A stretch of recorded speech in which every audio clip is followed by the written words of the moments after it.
It's a little, it's a little homeless looking. I had the COVID beard going, so I had to take that off. I'm just gonna wait and sign in here to see that we're going live. Here we go. All right, I just got notified we are live. There we go. Okay. Well, everybody, welcome to this abbreviated week. And when I say abbreviated, man, Matt, I was just on the phone with somebody, and we all thought it'd be a slow week, but we've been straight out this week. Yeah, we're just stuffing 5 days into 3. I mean, it's crazy. And it's not letting up. So this is Lunch with Lumberman with Matt Lehman from Lehman's Lumber Guide and Ashley from Materials Exchange, the only digital marketplace that's out there matching buyers and sellers. And Matt, I got to tell you, yesterday it was crazy. You occasionally send over how things go in volume in the platform. So we did about 20 loads of OSB, just commodity grade 7/16 yesterday. But here's the crazy thing. It went into the Midwest, like into Illinois, and one particular buyer, like in Illinois, bought 10 loads. Now think about this. Just picture in your head how the current desegregated market works in lumber and panels. People generally call, they're saying 1 or 2 people, and if they don't have it, there's no relationships built yet to go find it. So this gal needed 10 loads, and we went on the platform, and she lifted 10 different loads from California, from South Carolina, from Georgia, from Florida, from New Jersey. No kidding. So if you think Who would about, have ever thought? How would you ever even thought to source it that way? you wouldn't. And here's the better part of it. Most of it didn't even come from mills. Most of it came from people that were happy to sell it.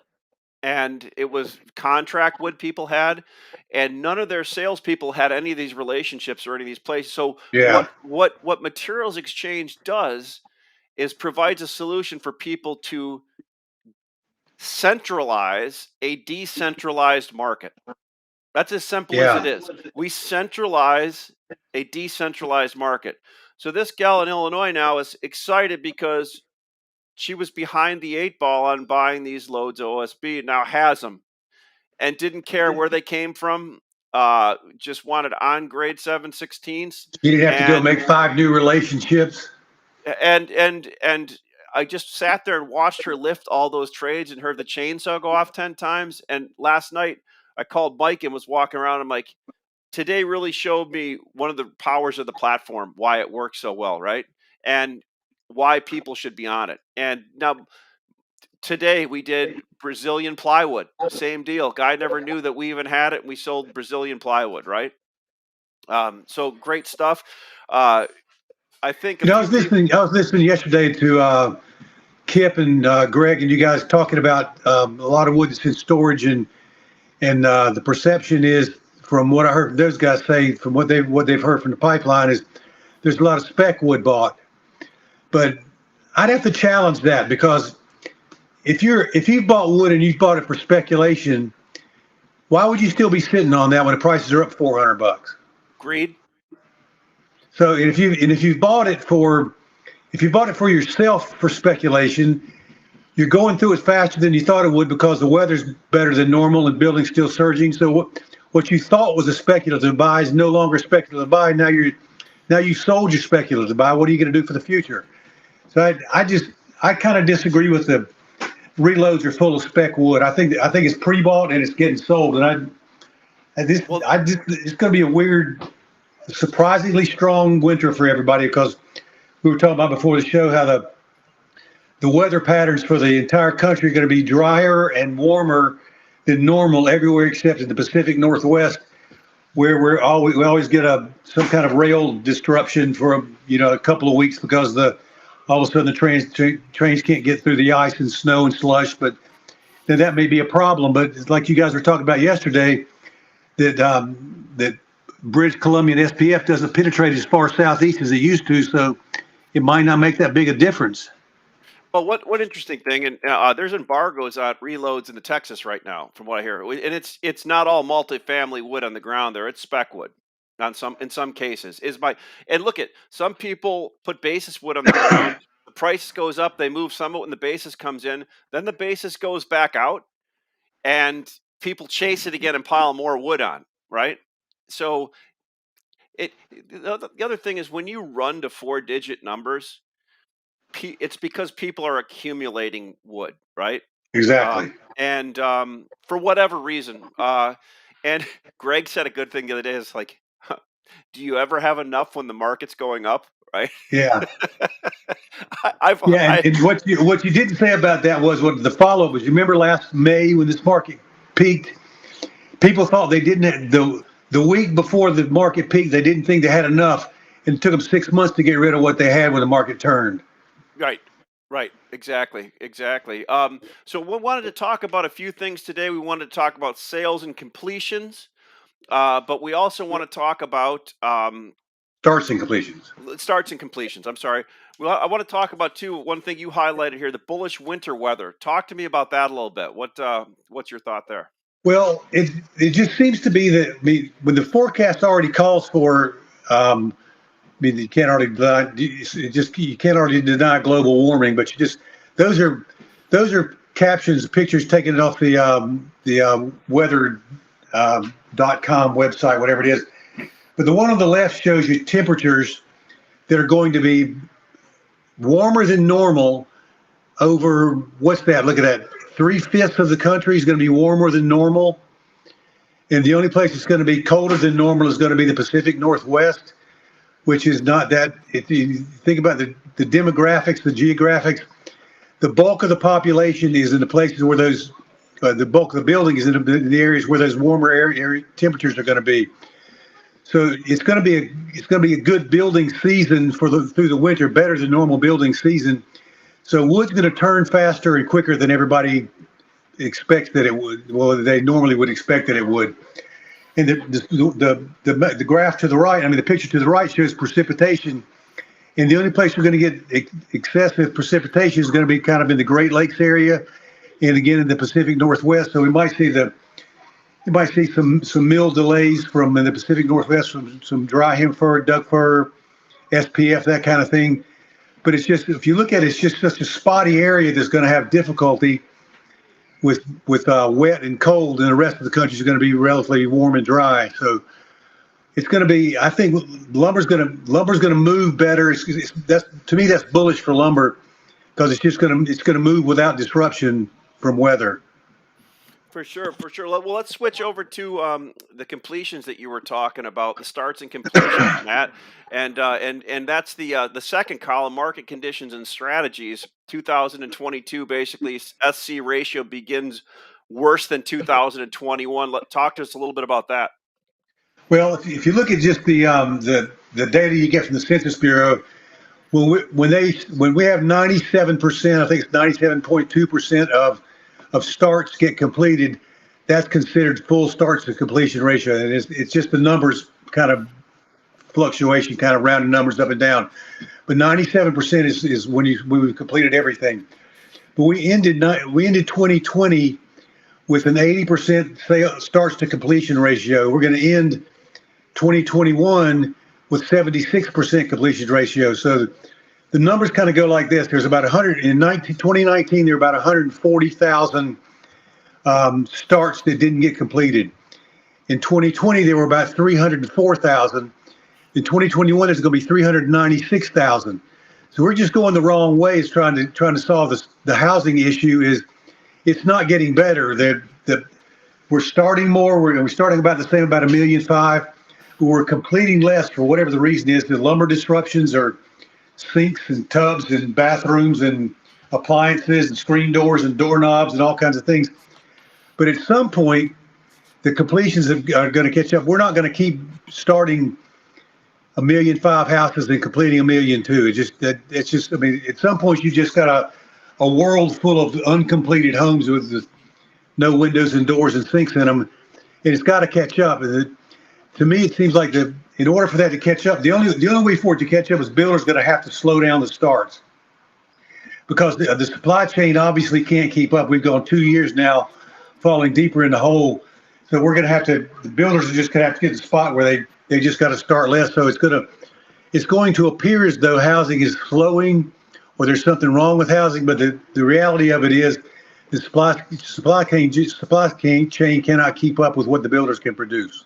Right, right. No doubt about that. Well, let's go down to your chart now. Look at Matt. This chart is now really starting to show that climb, right?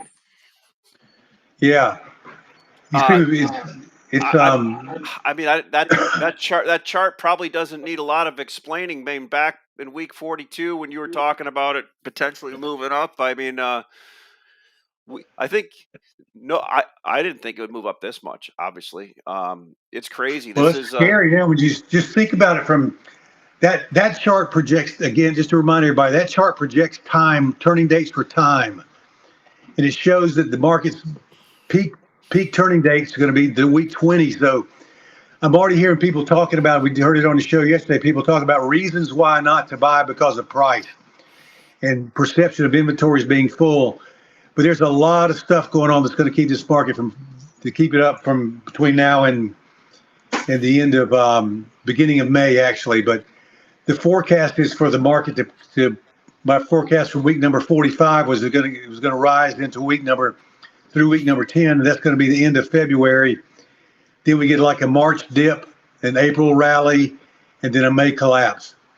And regardless of what the number is going to be, don't be misled by thinking those graph pictures represent some degree of price increase, because we can see we got so much price increase right now. We may have higher prices, but the market may not completely roll over until we get into May. But still, at the trajectory we're going, $100 a week, $2,000 lumber looks in the cards.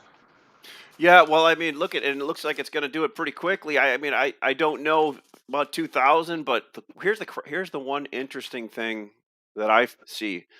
Um, that's a little different than everything's always different, but yet it's the same. Last year, this year, first quarter, there was more of a fear. It felt like to buy when stuff started getting into four digits. Uh, and toward the end, there was less fear, which generally signals a top in a market. But I don't see any fear in these numbers from people that are buying right now. And maybe that's because they know that they can pass that cost on and are going to do that. But honestly, I had a talk with a guy this morning, um, and we were like, boy, this is strange. People call and buy and they don't complain. They just say, yeah, do you have more? Yeah, it's just like last March. Yeah. And except it happens so much at a higher velocity quicker, right? I mean, it's Well, and there's another fundamental thing that's going on is we know what's going on with housing. There's no doubt that the builders are busting balls to do everything they can do to get everything that can possibly get done for starts and completions. And I mean, the permits are there for $1.6 million to show you the business is there if they want to do it. And it's we focused 2 years ago. The focus was on starter homes, new and first time buyers. They're almost out of the picture at this point because we talked about price appreciation and pricing buyers out of the market and unaffordability. And you can pretty much already assume that the starter home buyers or first time home buyers are already priced out of this market, and it's going without them. The more expensive homes and the people are willing to wait for it and willing to. I mean, when you got truss manufacturers that are booked out for 12 months, and you're a builder, you can't do anything but delay. You have to wait until those order files come in, and it's going to be impossible for these builders just to keep up. It's not that they can't do it; it's just that the suppliers of all the products that they need, particularly trusses. That's going to be a real big deal breaker for a lot of projects where you just can't get them. You have to wait. You just can't. You can't keep buying lumber and keep on starting houses when you can't get the trusses. Yeah, and I've seen interesting things. Higher numbers always bring on ingenuity, right? A couple of people in the southeast and even in the Midwest now that are having more problems getting eye joists and all that um, have started buying. Well, some of them bought Euro 2x12 from us the other day because they couldn't get it out of the Pacific Northwest and out of Canada right now.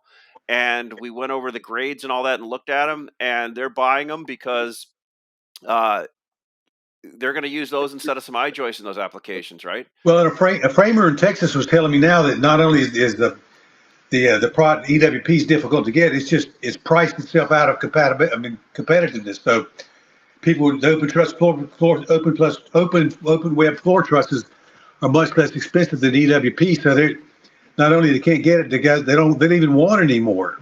Yeah, There's other options. say open web floor truss 4 times really fast. Here's a good one for you too. Do this. This is fun. Here's a fun thing. Try to do this. Make two fists. Raise the thumb. Forefinger out. Now switch it. How do you do that? Take two fists. One thumb up. One forefinger out, and switch it. I can't do that, man. Nobody can do it. It's like That's like trying to touch your shoulders with your fingernails on the reverse. it makes you feel like such a spaz when you think how smart you are about all the other things you can do, and you can't even move your fingers at the same time. Yes, yes. So what's going on? What's your plan for the holidays? Anything good?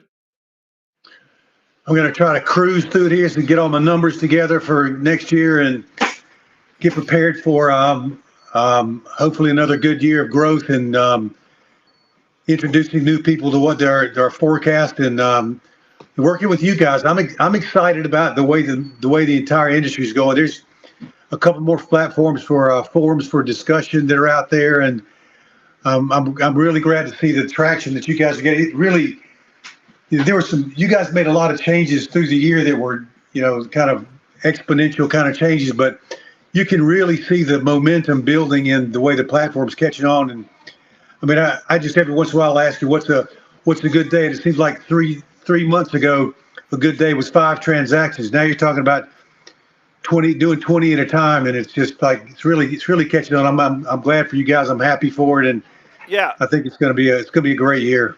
Well, look at when I first joined, when we first got going, this friends of mine would be like, "Oh, you're not really doing many transactions. We don't want to use you." And blah blah blah. Now we're doing 20, 30 transactions a day, which we'll have our best quarter and our almost our best month, but our best quarter certainly when we finish tomorrow. And that's what we need to do. We need to keep growing, but more importantly, we want to create value for buyers and sellers. And as I highlighted the OSB, we want to create opportunities for people that they don't have opportunities currently. We want them to be able to use the current method they're using, talking to their people on the phone, which is important. And again, using our screen to lean against to validate or to buy or sell into. I mean, it makes sense. Every other business, every other industry in the world trades digitally except for this industry, right? And that's changing because of people that are change agents that want it like this. And it was hard at first. Now we're starting to get support pushing back against the people inside of companies that want it, and that's what we really need to have stuff happen. I think the thing that's going to be the key for you guys is everybody wants to hold on to their relationships Which I and think understand. that Yeah. relationship, and they're fine. But in your relationship from your mill in South Carolina to your trust plant in Virginia is one thing.